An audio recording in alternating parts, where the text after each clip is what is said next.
Caros amigos da Iniciativa Condor, no vídeo de hoje da nossa série de vídeos sobre o Império Espanhol, falaremos sobre as conquistas espanholas no Caribe e as primeiras legislações do Novo Mundo.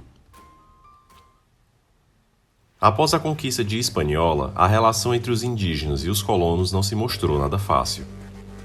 A visão que muitos conquistadores europeus tinham dos indígenas era de selvagens, por conta dos atos que praticavam. Entre as mais chocantes tribos estavam os caribes. O próprio Colombo relatou em seus escritos que essa tribo castrava seus prisioneiros de guerra a fim de engordá-los e posteriormente devorá-los. O navegante italiano Michel de Cuneo, que acompanhou Colombo em suas viagens, relata em uma carta dirigida a Jerônimo Anari, de outubro de 1495, que na ilha de Santa Maria Galante, os espanhóis resgataram das mãos dos índios caribes 2 mulheres e 2 homens gordos, completamente castrados, segundo o próprio Michel, com o membro gerador arrancado rente ao ventre. E, no caso, esses prisioneiros eram mantidos entre eles para serem em breve devorados. Já o frei dominicano Tomás Ortiz relata em seu informe ao Conselho das Índias: os homens da terra firme de Índias comem carne humana e são sodomíticos, mais do que nenhuma outra geração. Nenhuma justiça há entre eles, andam nus, não têm amor nem vergonha. Antes de partir para a guerra, deixam de antemão sortes entre aqueles que hão de oferecer ao ídolo, ou tomam uma das mulheres, crianças, prisioneiras, ou um prisioneiro, e o oferecem ao ídolo como expiação. Embebem por completo a imagem do ídolo com o sangue do homem sacrificado e comem a carne com grande júbilo e alegria. O fato dos índios caribes já praticarem a escravidão entre si e as dificuldades dos novos territórios, além da animosidade crescente com os nativos, fez crescer nos colonos o desejo de se conseguir formas mais simples e rápidas de dinheiro para o território, por meio da escravização dos nativos. No entanto, a rainha Isabel de Castela proibiu terminantemente a escravização dos indígenas em 1500, em especial ao tomar conhecimento dos maus tratos que recebiam na administração colonial de Colombo e Nicolás Ovando. Por outro lado, a cada dia que se passava, novas expedições eram lançadas para tentar ao menos mapear a área correspondente aos territórios do Novo Mundo. Grandes cartógrafos como Juan de la Cosa e Américo Vespúcio trabalhavam constantemente pela confecção de rústicos mapas que dessem ao rei espanhol uma dimensão das terras que dispunha. De fato, Juan de la Cosa, junto do conquistador Alonso Ojeda, chegou até mesmo a mapear uma região sul do Caribe, com um grande golfo, onde as populações indígenas viviam em casas construídas em toras sobre a água, que lembravam Veneza. Justamente por isso, o conquistador decidiu chamar aquele local de Venezinha, a Pequena Veneza, ou, em espanhol, a Venezuela. Um território tão vasto e inexplorado, se fosse concedido hereditariamente aos colonos espanhóis, poderia acabar em um interminável processo de feudalização. E esse era um medo real para a coroa castelhana. Por muito tempo, Isabel lutou contra o poder e a influência dos grandes de Castela, e o grande temor dos reis católicos era que, no outro lado do mundo, se iniciasse às cegas o intrincado e interminável processo de feudalização, gerando o Império Incontrolável. De fato, o rei Fernando contava com expedições de cartógrafos para mapear o tamanho do seu território, pois nem ele mesmo era capaz de ter uma completa dimensão do tamanho de tais terras, ou do que se encontrava nelas. Um colono espanhol, com armamento de ponta, com uma legião de indígenas a seu comando e com inúmeros recursos naturais, poderia, com o passar do tempo, criar um império independente no Novo Mundo. Logo, era necessário que se fomentasse a ganância do conquistador, ao mesmo tempo que não permitisse que tivesse poderes demais. Assim, se estabelecem as encomendas, um sistema no qual, por meio do trabalho indígena na agricultura e na pecuária, se conseguiria renda para os cofres da coroa. Pelas encomendas, o indígena produzia e recebia um salário, ao passo que o encomendeiro recolhia os impostos sobre a produção e repassava para o rei da Espanha, ficando com uma parte.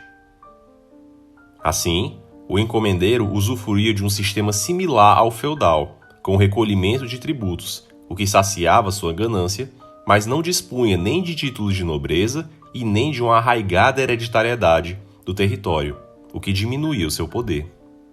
As encomendas também se aproveitaram da integração na forma de trabalho com as tribos, pois os espanhóis souberam aproveitar de estruturas já existentes na relação de hierarquia indígena, com os caciques em geral, dispondo a organização da forma de trabalho no local. Mas os conflitos entre os conquistadores e a Igreja logo surgiram. Isso porque chegavam diariamente ao rei Fernando denúncias advindas dos membros do clero que relatavam a péssima conduta que muitos colonos espanhóis estavam tendo no Novo Mundo, com maus tratos aos indígenas locais. Na mentalidade da falecida Rainha Isabel, o principal objetivo da viagem às Índias era levar o evangelho para o outro lado do mundo. Mas o que o rei Fernando, já viúvo, estava vendo era um local de homens gananciosos cujas denúncias de abusos e maus-tratos aos nativos se multiplicavam. E as denúncias vinham sempre por meio da Igreja. Do Novo Mundo se levantavam grandes vozes, especialmente de padres dominicanos como o Frei Antônio de Montesinos, advogando em favor dos indígenas e contra os abusos cometidos pelos encomendeiros.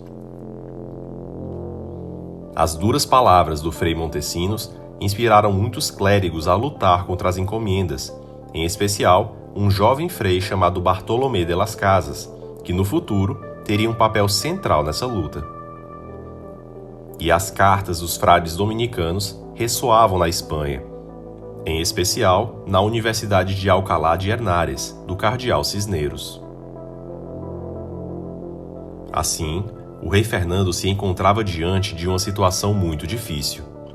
De um lado, os encomendeiros revertiam boas somas de dinheiro para a coroa.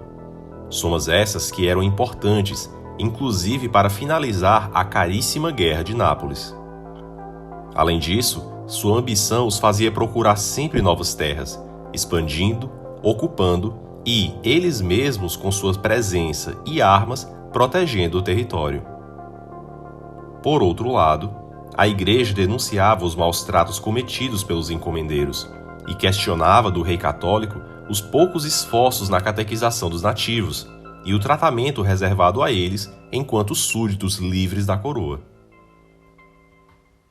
Desse modo, Fernando decide mudar a situação por meio de uma lei.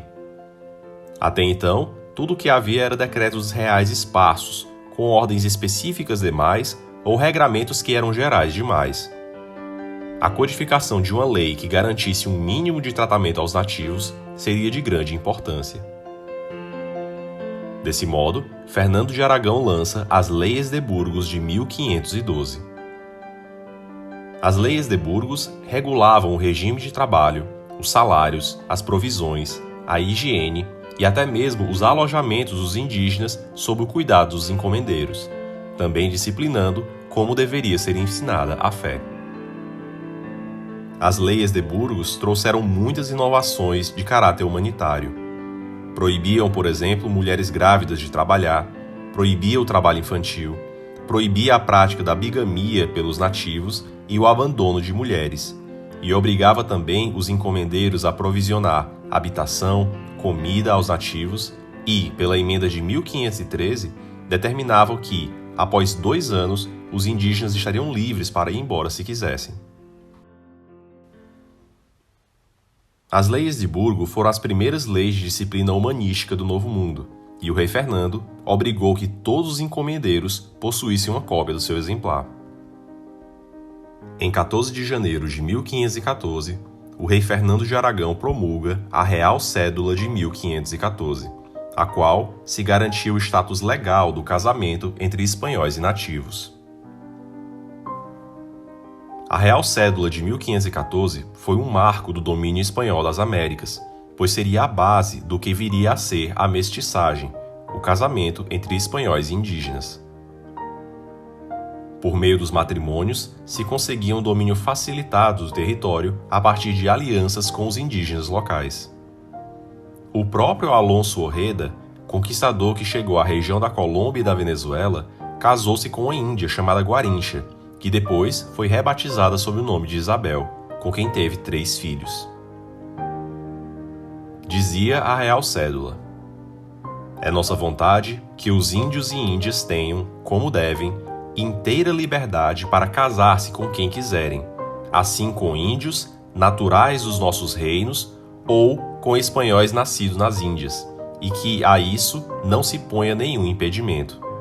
E damos que nenhuma ordem nossa, que seja dada por nós, possa impedir nem impeça o matrimônio entre índios e índias com espanhóis e espanholas, e todos tenham a inteira liberdade de se casar com quem quiser, e as nossas audiências procurem que assim se guarde e cumpra. Esse direito foi muito importante, uma vez que o matrimônio também assegurava o direito de sucessão e os direitos de propriedade aos cônjuges indígenas. Logo, uma índia que se casasse com um conquistador espanhol, em caso de morte desse, poderia herdar suas propriedades, o que seria importante para criar os filhos do casal. Ao passo que em certos países colonizados pela Inglaterra, como é o caso dos Estados Unidos e da África do Sul, diante de realidades como o apartheid e a ausência de direitos civis, os casamentos interraciais eram proibidos até 1960, nos territórios de domínio hispânico, já em 1514 se tinham leis garantindo o casamento. E foi justamente a miscigenação que deu cara ao povo latino-americano. O expansionismo castelhano pelo Caribe progredia rápido. Porto Rico foi conquistado em 1508 e a Ilha da Jamaica em 1509. Em meio ao expansionismo espanhol pelo Caribe, o rei Fernando tomou uma importante decisão, fazendo justiça à família de Colombo. Ele põe o jovem Diego Colombo, filho de Cristóvão Colombo, como governador de Hispaniola e das Índias como um todo. Há anos, a família Colombo batalhava judicialmente com a coroa pelos direitos que lhe haviam sido privados, e o rei Fernando decide resolver a situação colocando o filho de Colombo como governador de Hispaniola, a ilha tão querida de seu pai. Entretanto, havia quem quisesse burlar essa nomeação. O conquistador Diego Velázquez Cuéllar conquista a grandiosa ilha de Cuba com seus homens no ano de 1511. Essa conquista foi importante, pois a ilha de Cuba era muito maior que a ilha de Hispaniola e tinha muito potencial para ser explorada. Velázquez habilmente se utiliza de um artifício jurídico para pedir à coroa a independência de Cuba em relação à Hispaniola. Assim, Cuba e Hispaniola responderiam ambas como territórios distintos, legalmente submetidos à coroa. Desse modo, Velázquez não precisaria se submeter à autoridade de Diego Colombo, respondendo diretamente ao rei, e teria toda a ilha ao seu comando. O conquistador não imaginava que, uma década mais tarde, o jovem Hernán Cortés, que era seu subordinado, usaria do mesmíssimo artifício contra ele, após conquistar o Império Azteca, o qual veremos no futuro aqui na série. Após esse feito, Cuba rapidamente começa a se tornar o centro econômico e político da presença espanhola no Caribe. Porém, as explorações não pararam por aí. O conquistador Vasco Núñez de Balboa explora o Panamá e descobre um novo oceano, o Pacífico. Além disso, cresce entre os conquistadores lendas como a da mítica Fonte da Juventude e de uma cidade escondida na selva completamente coberta de ouro, o Eldorado. E foi na busca dessas lendas que um grande conquistador espanhol acaba, acidentalmente, descobrindo a Flórida. Mas essas e outras histórias nós veremos apenas no próximo episódio.